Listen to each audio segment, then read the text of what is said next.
प्रवाशांना दर्जेदार सुविधा देण्याबरोबरच कर्मचाऱ्यांनाही आर्थिकदृष्ट्या सक्षम करणाऱ्या एसटीला देशातली क्रमांक 1 ची परिवहन संस्था निर्माण करणं हेच ध्येय असेल, असं परिवहन मंत्री प्रताप सरनाईक यांनी म्हटलंय।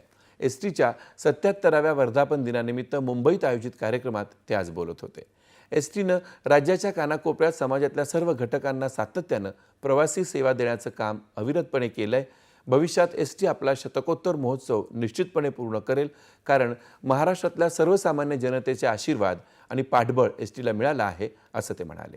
भविष्यात दळणवळण क्षेत्रात होणारे संभाव्य बदल लक्षात घेता प्रवाशांना अधिक सुरक्षित आणि स्वच्छ अशी स्मार्ट एसटी उपलब्ध करून देण्याचा मानस त्यांनी व्यक्त केला।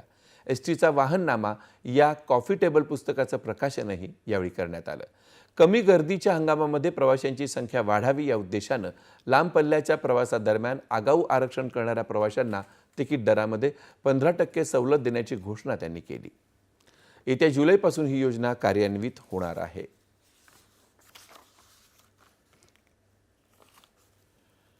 प्रशासनानं नागरिकांच्या समस्यांचं तत्परतेनं निवारण